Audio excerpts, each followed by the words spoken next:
정치권 이슈를 직접 묻고 답하는 정치 와이.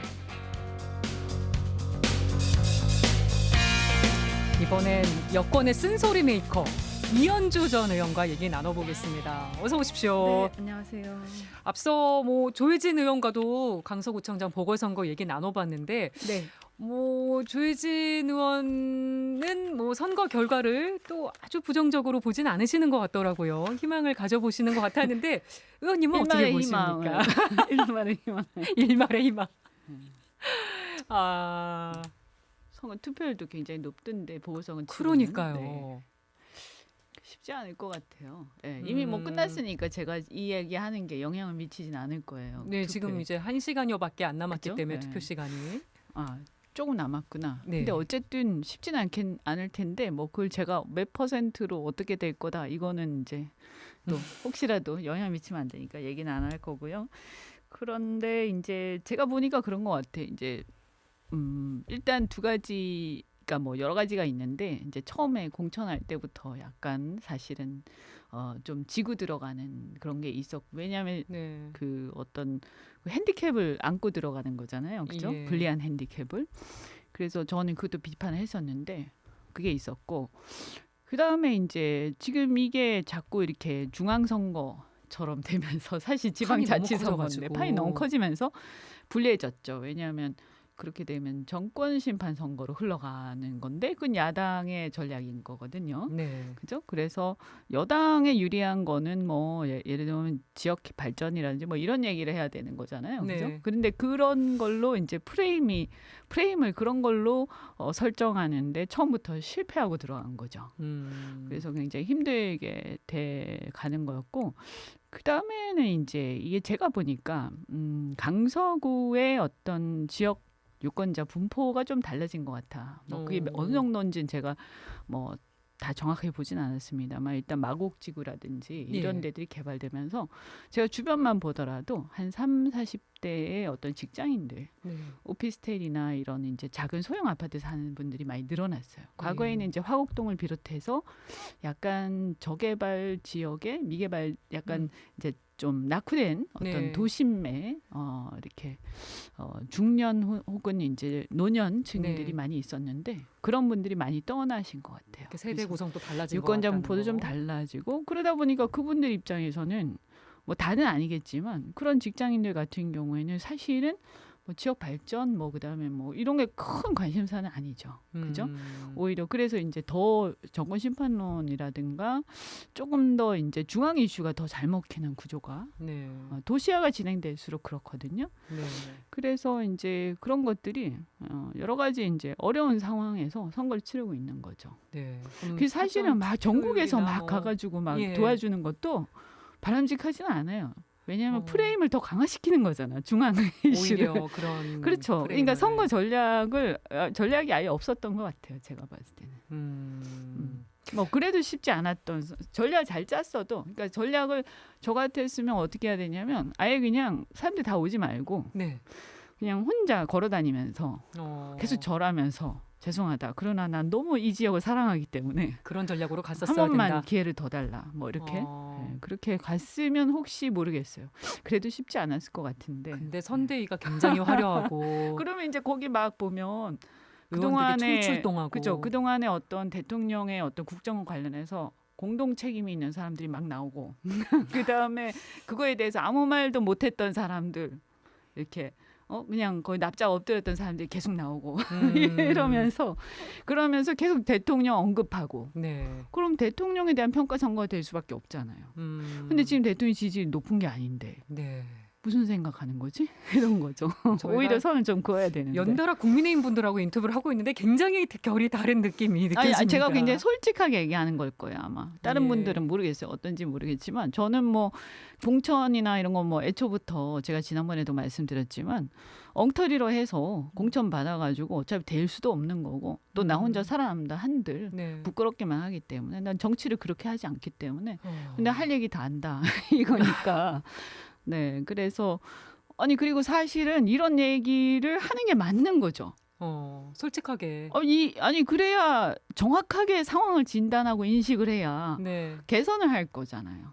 예를 들어서 만약 이번 선거에서 패배를 하는데 네. 그 다음에 그 뭐 나온다는 개혁안이나 이런 것들이 그게 그거다.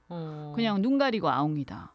그러면 훨씬 더 심각하게 총선에서 심판받겠죠. 왜냐하면 예. 총선은 투표율이 훨씬 높잖아요. 그죠? 그리고 확실하게 정권 심판 그 정권에 대한 평가 중간 평가 성격을 가질 수밖에 없잖아요. 그거는 예. 뭐 그때 가서는 어떤 프레임의 이런 전략 같은 거 자체가 먹힐 수가 없고 이미 그 자체가 그런 선거가 되는 거거든요. 그런데 만약에 전혀 변하지 않는다? 그럼 뭐 사실은 그럼 정말 아주 심각하게 고민해야 돼요. 정말 이 정당이 정당이라는 건 집권을 목표로 하는 거 아닙니까? 네. 그런데 집권을 목표로 하고 집권해서 국민을 더 행복하게 해주고 국가를 발전시키기 위해서 하는 건데 이 정당이 집권할 생각이 있는 건가? 집권하려면 국민들의 다수의 지지를 받아야 되는 거잖아요. 네. 근데 지지하든지 말든지 우리가 갈 길 간다? 그건 정당이 아니죠. 그리고 이것이 과연 보수 정당인가? 보수라는 것은 상당히 원칙적이고 제가 생각할 때는 네. 그죠? 상당히 원칙적이고 상당히 어떤 공적인 그런 의식이 투철해야 되는데 과연 그런가? 여러 가지 이제 생각이 드는 거죠. 뭐 선거 결과는 뚜껑을 열어봐야겠습니다만 이번에 만약에 국민의힘이 큰 표 차이로 지게 될 경우에 네. 그럼 국민의힘이 어떻게 좀 정비를 해야 될 것인가? 뭐 비대위 가능성, 지도부 책임론 가능성 여러 가지 거론되는데 어떻게 해야 될 거라고 보세요? 뭐 일단 가정입니다만. 그죠? 그런데 이제 이런 거죠. 그러니까 결국에는 진단이 정확해야 되는 거죠. 왜 네. 졌는가? 예를 들어서 만약에 그게 졌다라고 나온다면 네. 그 선거 승리나 패배의 원인을 잘 분석해야 되는 거죠. 만약에 그 원인이 당대표 때문이다. 그럼 당대표가 바뀌어야 되겠죠. 네. 그죠? 비대위 체제로 가든가. 그게 아니고 다 잘했는데 전략이 약간 미스가 있었다. 뭐 약간의 차이로 그러면 그 전략적인 부분을 보완하면 될 것이고 그게 네. 아니라 이것이 대통령 평가에 대한 심판에 대한 성격을 흘러갔는데 이것은 대통령과 정권에 대한 심판이었다. 그런데 이게 이제 그러면 그 심판의 정도가 만약에 좀 적으냐 많으냐에 따라서 그건 달라지겠죠. 네. 그래서 일단 만약에 대통령 심판 성격으로 갔다라고 판단이 되고 그것이 결과가 안 좋다면 대통령하고 좀 더 이제 각을 세우고 좀 더 선을 그어야 되는 거고요. 왜냐하면 예. 지금 이 정권이지만 당의 입장에서는 다음 정권을 창출해야 되는 거거든요. 그죠? 그게 더 중요하잖아요. 사실은 이 네. 정권이 잘 되도록 하기 위해서도 그렇지만 그렇다면 결국 이 정권이 잘 되기 위해서도 결국 그렇게 심판을 받았다라고 하면 네. 이제는 제대로 얘기를 해야 되는 거죠. 뭐가 잘못돼 있는지. 그다음 다음 정권을 창출하기 위해서도 민심에 부합해야 되는 거죠. 네. 그리고 이게 만약에 심각하다. 네. 그러면 대통령은 선을 그어야지 아예. 우리는 우선 이게 아니다. 우리 이렇게 그냥 아무 생각 그동안에 그냥 좋은 게 좋은 거다라고 하면서 이렇게 쭉 왔는데 네. 안 되겠다 이제. 우리가 보니까 이런 것도 지금까지 얘기 안 하고 쭉 있었지만 이런 부분들이 문제가 있었다. 그래서 우리의 노선은 이게 아니라 이거다. 네. 그리고 우리가 생각하는 보수는 이거다. 그래서 우리는 다른 길로 가겠다. 총선은 그 체제로 치르겠다. 예를 들면 예전에 이명박 정권 때 박근혜 비대위 이런 것처럼 그때는 그래도 그렇게 심각하지 않아. 물론 문제가 발생을 했지만 그때는 일시적으로 어떤 그때 무슨 아마 비리 사건 네. 이런 게 일시적으로 터졌지. 이게 묵은 어떤 MB 정권에 대한 심판 기조는 분위기는 아니었단 말이죠. 네. 그런데도 그렇게 했잖아요. 근데 만약에 이것이 한 2년 가까이 벌어진 이번 정권에 대한 굉장히 심각하고 무거운 심판이다. 네. 이렇게 진단이 되면 그것은 사실 그 정도 가지고도 힘든 거죠. 반대로 민주당이 지게 될 경우에 이재명 대표는 정계 은퇴를 해야 된다. 이준석 전 대표가 이런 말 했더라고요. 뭐 당연히 이제 선거는 이재명 대표로 치르기 힘들 거고요. 그죠? 예. 정계 은퇴는 저절로 그렇게 될 것 같은데요. 이런 분위기에서 이런 그래서 지게 된다면 지금 이런 거 아니에요? 예를 들어서 지금 대통령 지지율의 여러 가지를 보면 이재명 대표에 대한 비호감도가 여전히 높아요. 그것은 뭐 여러 가지에서 보여주고 있지 않습니까? 이 어떤 지표나 이런 데서 네. 그죠? 근데 여전히 높지만 그럼에도 불구하고 그것이 이제 야당의 대표이기 때문에 정권에 대한 어떤 부정 평가를 넘어설 정도로 그 비호감도가 큰 건 아니다 이렇게 되는 거 아니겠어요? 네. 그죠? 근데 만약에 이번 선거에서 졌다. 그러면 이거는 그 비호감도가 정권 심판에 대한 뭐 요새 이제 여론조사에서 나오는 네. 거 또는 이제 대통령에 대한 부정 평가보다 그걸 넘어선다는 얘기잖아요. 그렇죠. 정말 그럼 뭐 정계 은퇴하고 말고 할 게 없죠. 그래서 사실은 그러면 그냥 그것은 저절로 정치적인 그렇게 그 흘러가게 될 영향력이 것이다. 줄어들겠죠. 예. 음. 그리고 윤석열 대통령이 오늘 신원식 국방부 장관, 유인촌 문체부 장관에게 임명장을 수여했는데 김행 여가부 장관 후보자에 대해서는 장고를 이어가고 있는 것 같아요. 김행 후보자 건 어떻게 해야 된다고 보십니까? 뭐 저는 뭐 여러 번 얘기하기를 일단 국민 면접을 보는 자리에서 이유가 뭐든 간에 그걸 박차고 나왔으면 그 면접은 더 이상 유효하지 않다. 본인은 근데 음. 옆에서 대기하고 있었다는 거예요. 어제 입장문에서 그렇게 밝혔습니다. 다시 안 들어왔잖아요. 대기하고 있었으면 다시 조금 냉각기 조금 한 몇 분, 그죠? 좀 지나고 왜냐하면 의원들이 바로 해산한 거 아니었을걸요. 아마? 예, 기다렸다고 하죠. 예. 그러니까 다시 들어가면 되죠. 음, 그리고 일단 사과부터 해야죠. 네. 내가 어쨌든 국민 면접인데 야당하고의 문제가 아니잖아요. 국민을 대신하는 국회잖아요. 네. 근데 이런 부분에 대해서 박차고 나간 거에 대해서 국민한테 죄송해야 되는 거죠. 그러니까 의원이 대상이 아니에요. 의원을 어떻게 봐야 되냐면 의원은 하나의 어떤 대변자 정도인 국민을 것이지. 대변해서. 그 대변자 중에 뭐 좋은 사람도 있고 싫은 사람도 있고 하겠죠. 하지만 그 뒤에는 국민이 있다. 예. 그러면 그 자리에 지금 면접 보러 앉았는데 예를 들어서 면접관이 굉장히 짓궂을 수도 있죠. 그죠? 네. 기분 나쁠 수도 있어요. 그렇다고 박차고 나가 그러면 그 면접 결과는 어떻게 되겠어요? 그 옆에서 대기하고 있었던 게 중요한 게 아니고 돌아왔었어야 된다는 거. 최소한 돌아왔어도 그리고 굉장히 사과를 해야 감점이 많이 된다는 거. 들겠죠. 아니 우리가 이건 상식적으로 생각해야 돼요. 아니 저는 이런 걸 국민들이 모를 리가 없다. 자신들도 다 어떤 경우에서든 면접을 보고 이런 걸 다 면접을 보거나 뭐 면접관이 되거나 할 때 다 그런 걸 그 생활하면서 겪잖아요. 일상에서. 네. 그런 것들하고 다 비교되는 거 아닙니까? 그래서 이건 상식적인 거죠. 네. 면접하다가 나갔으면 끝난 거다. 이런 거고 거기서 뭐 가능할지 물론 국민들이 다시 살려주라고 하면 모르겠지만 그것조차도 사과하고 돌아왔을 때 얘기지. 뭐 지금 전혀 사과도 없고 네. 계속 변명만 하고 있잖아요. 근데 무슨 뭐 저는 이걸 임명하냐 안 하냐라는 논란 자체가 있을 수 없다고 생각해요. 자진 사퇴냐, 임명 철회냐, 뭐 여러 지금 가능성이 제기되고 있는데 뭐 끝난 거죠. 아니 아무리 훌륭한 사람이라도 네. 국민 면접 보다가 중간에 박차고 나가면 이유 여하를 막론하고 끝난 거예요. 그런 거 아닙니까? 아니 우리나라가 무슨 아주 후진국도 아니고요. 이게 제대로 된 나라라면 국민 면접 보다가 박차고 나갔는데 처음 있는 일이었어요. 어떤 이유에서든지 간에 이건 논란의 대상이 될 수 없어요. 끝난 거예요. 그걸 예. 가지고 이러쿵저러쿵 할 필요가 없어요. 민주당도 자꾸 뭐 이러쿵저러쿵 하는데 그 얘기도 필요 없어요.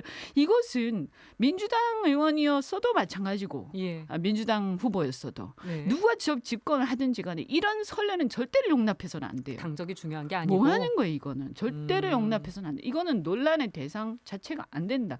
잘했다 잘못했다 필요 없고 예. 그냥 무슨 일이 굉장히 뭐 어떤 자기 나름의 이유가 있었다 하더라도 그 필요 없어요. 그거는 그냥 끝난 거예요 거기서. 네. 이번 김행 후보자 뭐 주식 파킹 의혹도 있었고 뭐 배임 혐의 등등 관련해서 그것도 뭐 논란. 인사 검증도 문제가 있었던 거 아니냐 지적이 제기돼서 국감에서도 그렇죠. 거론이 네. 됐습니다. 근데 그것뿐만이 과거에는 아니라 앞에 다른 예, 다른 장관들도 후보자들에 대해서 임명은 제기된 됐지만 의혹도 사실은 마찬가지죠. 그죠? 예, 그래서 요거에 대해서 윤석열 대통령이 인사권자로서 직접 해명을 해야 된다. 권력 사유화다 이런 얘기도 하셨더라고요. 네네네. 맞는 얘기죠. 왜냐하면 인사 검증이라는 것은 그러니까 대통령을 우리가 선출하잖아요, 국민이. 그게 민주공화국의 원리죠, 그죠? 네. 그래서 행정부의 수반을 우리가 선출하는데 그 대통령이 국무위원들을 임명한단 말이에요. 근데 이걸 다 일일이 선출할 수는 없잖아요. 대통령한테 그냥 믿고 맡기는 거예요. 예. 그 대신에 이것은 민주공화국이기 때문에 주권자인 국민들이 운영하는 거를 대의할 뿐인 거죠. 그죠? 예. 그러면 그 사람들 국회처럼 다 일일이 선출할 수 없기 때문에 이걸 어떻게 통제하느냐 하면 국민이 선출한 국회의원들이 국내 대신해서 통제하는 게 바로 청문회고요. 예. 그 과정을 조금 더 면밀하게 하기 위해서 그 안에 우리가 대통령실이라든지 여러 가지 우리 행정적인 체계 안에 이런 민주적 통제를 보완하는 방식 중에 하나로 인사정보관리단 그전에는 이제 그거였죠. 민정수석실에서 했던 거죠. 이런 것들이 있었던 거죠. 자기 마음대로 막 하는 건 아니에요. 네, 라디오 왕이 아니거든요. 시간이 다 돼서 라디오는 여기서 인사를 드리고 유튜브로 이어가도록 하겠습니다. 고맙습니다. 현 정부의 인사검증 얘기하고 있었는데요.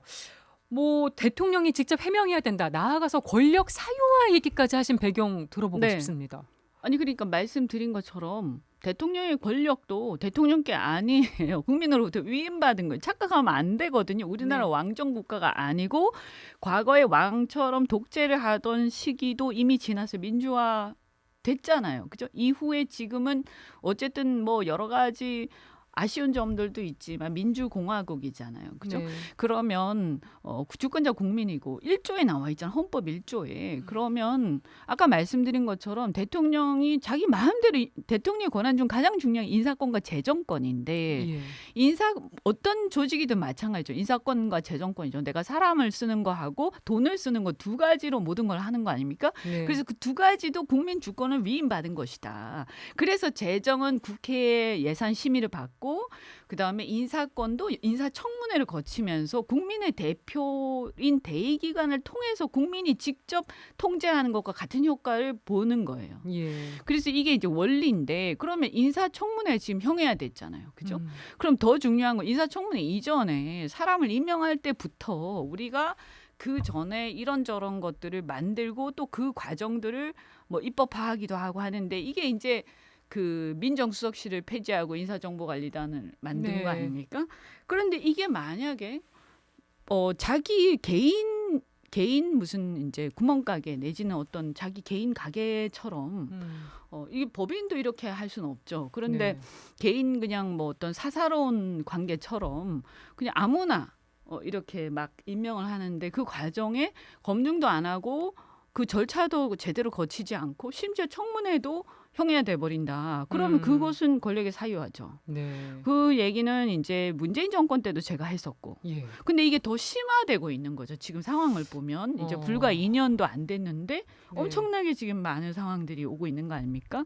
그리고 이것은 실제로 지금 이제 보면 그러면 인사정보관리단은 그럼 뭐 하냐? 그러니까 그죠? 한동훈 법무부 장관이 오늘 그랬어요. 가부 판단은 하지 않는다. 기계적으로 자료를 수집한다. 의견을 안 넣고 대통령실 공직기관 비서관실로 넘어간다. 이렇게 설명을 했거든요. 일단 두 가지 문제가 있는데요. 그러니까 대통령실에 문제가 있다는 거네. 그러면 그죠? 네. 그 검증의 최종 결정은 거기서 한다는 거기서 거죠? 한다라는 대통령실에서. 거잖아요. 그러면 일단 뭐 그런가 봐요. 그러면 우리는 법무부가 하는 게 인사정보관리단이 실질적인 검증을 다 하는 줄 알았는데 여기는 그냥 자료 취합만 하고 그것을 취합해서 넘기면 대통령실에서 하는 거였구나. 네. 이걸 이제 한동훈 장관이 설명을 확인을 한 해준 거예요. 거죠. 일단 그게 맞다라고 전제를 하고 보더라도 그러면 어쨌든 대통령실이든 인사정보관리단의 문제든 어딘가는 작동 안 하고 있는 거 아닙니까? 그죠? 예. 그러면 지금 어떻게 돼 있냐면 검증을 우리가 처음에 걱정했던 것은 이거 다 검사 출신들이 앉아가지고 여기서 사법적 판단만 하면 되겠냐? 뭐 이런 거잖아요. 그래 인사라는 것은 사실은 우리가 이 사법적인 것만 거른다고 되는 게 아니라 여러 가지 이제 그 사람의 어떤 리더십부터 시작해서 또 우리가 안배해야 될 문제들 그죠? 네. 왜냐하면 최고 권력이기 때문에 뭐 또 여러 가지 약자에 대한 배려 이런 것까지 다 보는 건데 그거 안 하는 거 아니냐 이렇게 우리는 생각했잖아요. 네. 사실 그런 걱정을 초기에 했었죠. 그런데 알고 보니까 그게 아니라 사법적 잣대에 의한 검증과 거르는 것 절차 자체도 안 하는 것 같다. 오히려 그게 문제다 지금. 그러면 결국에는 아무도 검증을 안 한다. 거르는 결론적으로 과정이 보면. 없는 것 같아. 이렇게 된 거잖아요. 그러면 인사정보관리단이라고 할 필요가 없죠. 그냥 인사정보 수집단이죠. 그죠? 그다음에 그러면 처음에 민정수석실을 없애면서 예. 민정수석실이 과거에 어떤 인사와 관련해서 문제가 생기고 그런 민정수석실이 책임을 졌거든요. 예. 그럼 어쨌든 중요한 건 행정은 책임 소재가 어디 있느냐는 거잖아요. 그래야지 음. 이제 상벌이 있으니까. 예. 그러면 이제 이게 지금 같으면 자기들- 누가 책임지나? 그러니까 처음에 민정수석실 없애면서 인사정보관리단이 한다라고 분명히 대통령이 말씀하셨는데 예. 이렇게 돼버리면 그러면 그 처음에 국민들한테 한 얘기가 정확한 얘기가 아니었던 거죠. 그래서 사실은 오리무중이 된 거예요. 그리고 거기서 중요한 거는 아무도 검증하고 있지 않는 것 같다. 네. 네, 그래서 그 절차가 민정수석실을 폐지함으로써 민정수석실에 문제가 있었던 부분을 없애고 이것을 인사정보관리단에서 필요한 절차는 대체하기로 했는데 그게 아니라 인사검증 절차 자체를 없애버렸다. 네. 민정수석실이 없어지면서. 그럼 이거 심각한 문제죠. 국정의 공백이 생긴 거예요. 또 하나 짚어봤으면 하는 게 한동훈 법무부 장관이 오늘 국감에서 이런 말도 했습니다. 성공한 사람들은 되게 비슷한 문제가 있다. 무슨 소리 하는 거예요? 이제 성공한 우리나라 대한민국에 성공한 수많은 훌륭하신 분들을 모욕하는 거죠. 뭐 비슷한 문제 어떤 비슷한 문제가 있다는 요건 거죠? 절차상의 문제와 또 별개의 발언인 것 같아서. 그렇게 그러니까 사실은 만약에 한동훈 장관의 말이 사실이라고 한다면 예. 대한민국의 지도층은 정말 정말 뼈저리게 반성해야 되는 거죠. 그러면 이것은 제가 볼 땐 그래요. 국민들이 과연 그럼 뭐 성공이라는 그 한동훈 장관이 얘기한 그 성공이 꼭 중요한가? 이렇게 국민들이 아마 생각하실걸요. 네. 꼭 성공한 사람을 시켜야 돼? 왜? 뭐가 더 중요한데? 그래서 제가 생각할 때는 이러면 될 것 같아요. 사실은요. 물론 성공한 사람도 중요하지만요. 국무위원이나 장관급 되는 사람들은 성공 여부, 우리 세속적 잣대로 성공 여부가 중요한 게 아니라 그 사람 리더십이나 국정 철학이나 네. 이런 게 훨씬 중요하다. 그리고 정말 우리가 세속적 잣대로 성공했다라고 할 때 기술적인 면이나 전문적인 면에서 굉장히 뛰어난 사람도 있잖아요. 네. 그런 사람들은요. 장관 안 하고 그냥 밑에서 그 전문가로서 영입해서 쓰면 돼요. 그게 민주적 통제예요. 인식도 문제가 있다고 보시는 예, 거죠. 예. 그게 민주적 통제예요. 그러니까 그냥 무조건 이 사회에서 성공했고 돈 잘 벌고 성공했고 그다음에 뭐 공부 잘 시험 잘 받고 이래서 그 리더가 되는 건 저는 아니라고 생각하거든요. 네. 리더가 되는 거 그 사람들은 그 사람들의 역할이 또 있어요.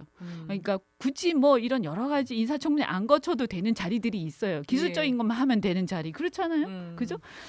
그런 데서 하면 되는 거예요. 굳이 국민들 앞에서 내가 리더라고 하면서 이렇게 막 그 얼굴 내밀고 막 하는 그런 자리, 명예로운 자리까지 갈 필요가 있나? 그리고 정치 집단으로서 정당이나 대통령이 내가 어떤 국정 철학을 가지고 국민들을 향해서 어떤 정책을 펼쳐요. 네. 그럼 그때는 가장 중요한 게 나와 국정 철학을 공유하면서 국민들로부터 그래도 리더십을 인정받는 사람들을 써서 국민들을 통합시키는 게 가장 중요하다고 저는 생각해요. 예. 그럼 만약에 예를 들어서 하다가 뭐 어떤 아주 구체적인 뭐 아까 여성 정책 같으면 네. 뭐 출산율 뭐 이런 거 할 때 네. 출산율에 대한 수치라든가 이런 거 모를 수도 있어요, 장관이. 그렇잖아요. 그거는 그런 거 잘 아는 전문가 쓰면 돼요. 리더십이 중요하다. 네, 그 전문가들은 아주 성공한 사람도 있을 수 있죠. 네. 큰 사람 쓰면 돼. 교수들, 박사들 엄청나게 많아요. 한국에 그냥 널리고 널렸어요. 그 사람들 중에서 괜찮은 사람들 쓰면 되는 거지. 자기가 책임지고. 네. 근데 중요한 건 앞에서 대장이 되는 사람은 그래서는 안 된다는 거죠. 그러면 어떻게 이 집단이 뭐가 됩니까? 네. 요건 또 별도의 질문이 될 수 있을 것 같은데 일부에서는 여가부가 대통령 공약사항으로 이제 폐지가 될 부처니까 장관 없이 차관 대행 체제로 가는 건 어떠냐 얘기하는 분도 있습니다. 저는 뭐 적극 찬성해요. 괜찮다고 보시는 거예요? 그게 더 낫다고 생각해요. 이런 거 왜 합니까? 이런 거 어떻게 보면 김행이라는 분을 좀 챙기기 위해서 우리가 좀 적나라하게 얘기했을 때 그래서 이런 자리를 놔두는 거야라고 국민들이 오해할 수 있죠. 얼마든지. 이 자리가 장관 자리가 완전히 무슨 어떤 소비되는 자리인 것 같다. 근데 사실 그 전부터 여가부라든가 조금 이제 비중이 낮은 부서들, 예산 규모가 좀 작은 부서들에 대해서 이 정권을 막론하고요.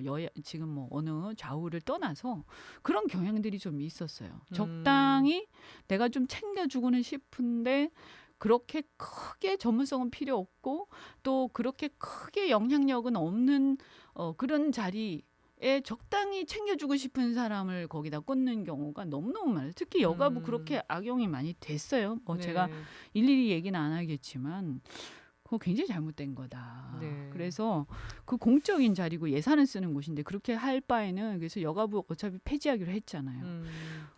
그 폐지가 대통령의 소신이었지 않습니까? 예. 그러면 그걸 폐지가 아니라 이 여가부를 제대로 살려서 정말 여가부를 제대로 한번 만들어 보겠다. 운영해 보겠다. 네. 이렇게 생각하셨으면 이렇게 할 리가 없었을 거예요. 이런 분을 내정했을 리가 없어요. 이미 장관 임명 배경부터 그렇죠. 그게 깔려 있다고 그냥 쉽게 보시는 생각했기 거군요. 때문에 그런 분도 그냥 내정하는 거예요. 이 자리를 그렇게 중요하게 생각하지 않기 때문에. 그럴 거면 그냥 국민들한테 괜히 복잡하게 네. 하지 말고 솔직하게 난 이게 이 부서 별로 필요 없다고 생각하기 때문에 그 대신에 여성 정책이나 여러 가지 대안들은 이렇게 다른 대안을 난 제시를 하겠다라고 하면서 예. 여가부는 그냥 깔끔하게 없애는 것이 폐지하는 게 맞는 거죠. 차관 대행 체제로 가면서 그렇게 해야 이게 2번, 3번 죽이는 거예요. 그 공직자들도 그렇고 여성 정책에 대해서 관심도 있고 하는 여러 또 이해관계자들이 있지 않습니까? 예. 근데 폐지한다고 공약해서 1번 죽이지. 그다음에 이상한 사람들이 계속 내정해가지고 2번, 3번 죽이지. 결국은 폐지하지. 이거는 정말 농락하는 거라는 생각이 들지 않을 수 없거든요. 예. 그분들한테 못할 짓이다 이것은. 아이고. 네. 예. 그러면 안 된다. 그냥 깨끗하게 정정당당하게 해야 된다라고 생각합니다. 네, 이번에는 시간이 좀 많이 지나긴 했는데 신속하게 나라 밖도 좀 살펴보겠습니다. 중동 정세가 지금 급박하게 돌아가고 있어서 이스라엘과 팔레스타인 전쟁, 네타냐후 이스라엘 총리가 하마스에 대해서 끝장 보복을 선언하는 바람에 지상군이 투입될 가능성이 높아 보입니다. 지금 뭐 우리나라가 반면 교사로 삼아야 된다 얘기도 나오고 있는데 어떻게 보세요? 네, 일단은 뭐 어쨌든 하마스는 팔레스타인 자체하고는 다른 거예요. 팔레스타인 안에서 무장 정파. 무장 정파, 무장 단체 일종의. 네. 그런데 상당히 영향을 갖고 있죠. 2000년도 초반인가 중반 정도에 선거에 의해서 다수당이 된 적도 예. 있고요. 근데 그 이후에 이게 엉망이 되면서 사실은 제대로 된 그건 아니죠. 그냥 무장 단체라고 봐야 되고 팔레스타인 피에로는 따로 있죠. 네. 그죠? 자치정부라고. 물론 그게 무슨 실질적인 정부하고 좀 다르긴 한데 그래서 이 하마스의 지금의 어떤 이 테러 행위라든가 이런 것들은 진짜 비난받아 마땅하고 정말 안타까운 일이다. 네. 이걸 전제로 하고 인명 피해가 발생해서. 근데 이제 일단 이걸 우리가 이제 그냥 관전 포인트로 보는 거를 떠나서 네.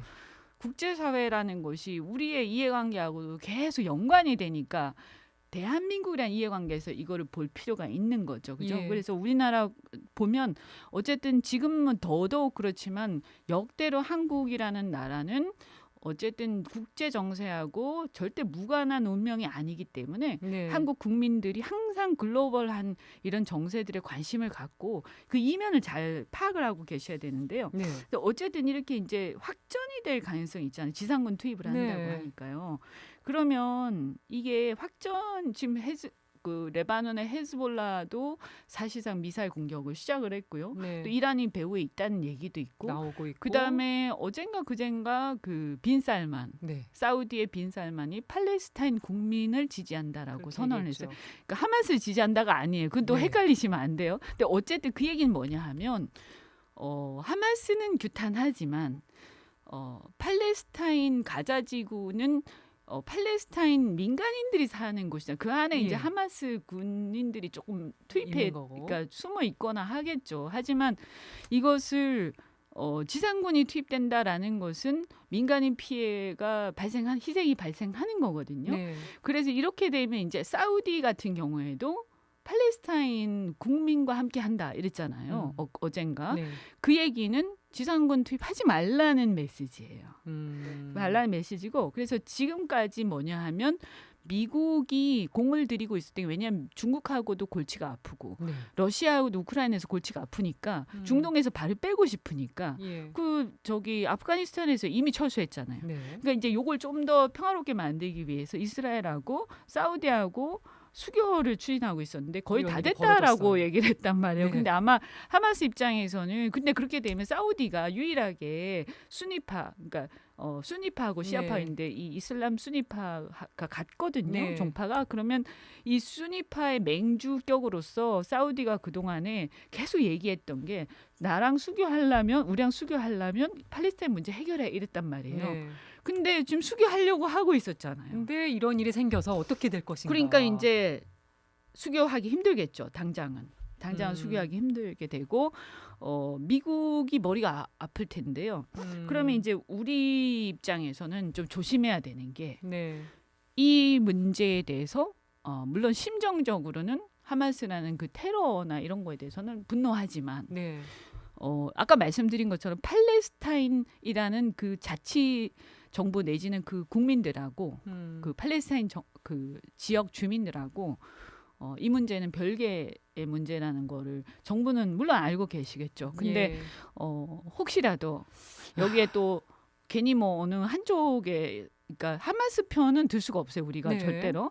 그렇지만 팔레스타인 문제는 해결해야 되는 거거든요. 네. 그래서 여기서 막 이렇게 그 이스라엘 편 너무 심하게 든다든지 또는 이제 사우디에 뭐 조만간 가신다고 들었는데 대통령께서 근데 이제 뭐 또 혹시 또 어떤 말 실수 그런 거 한다든지 그다음에 우크라이나하고 미국이 이제 이 우크라이나도 부담스러워지고 있기 때문에 네. 휴전을 추진할 가능성이 물밑에서 예. 높은데 이런 부분에서 그러니까 우리가 우크라이나에서 서방 국가들이 네. 부담스러워한다. 왜냐하면 너무 많이 흩어지니까 힘이 그렇죠. 네.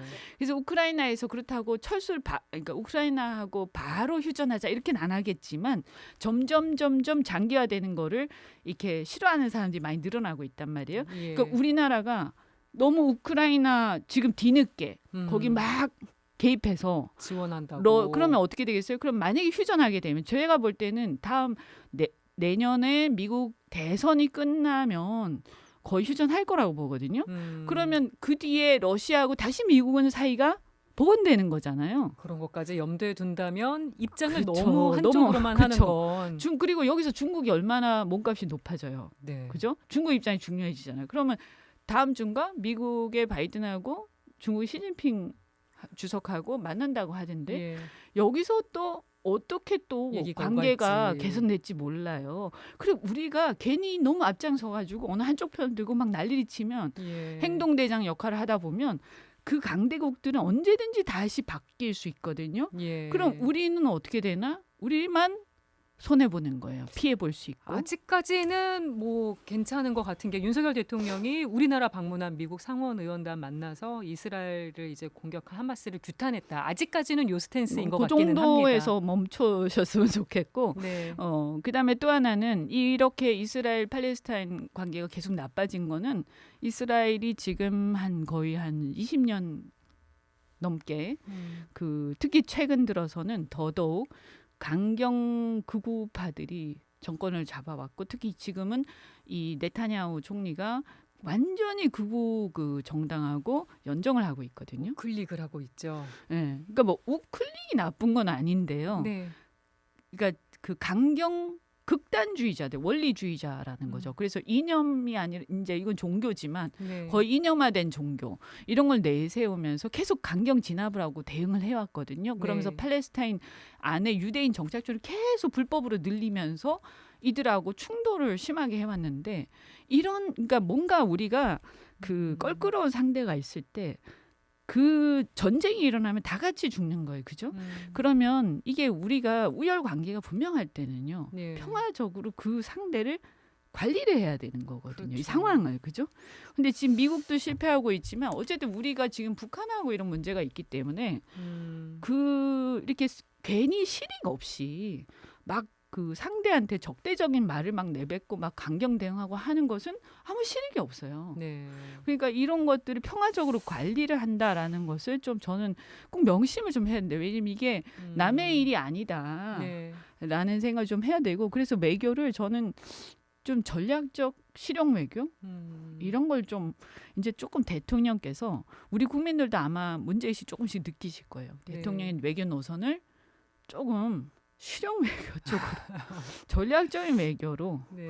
개인적인 노선 뭐 저도 개인적인 노선은 있습니다만 그거하고 대통령의 노선이 같을 필요는 없거든요. 네. 그러니까 그런 거를 좀 걱정된다. 한반도도 뭐 그렇게 안전하기만 한 곳은 아니기 때문에. 네. 정부에 대한 주문까지 해주셨습니다. 이현주 전 의원과 인터뷰 여기까지 하겠습니다. 고맙습니다. 네, 고맙습니다.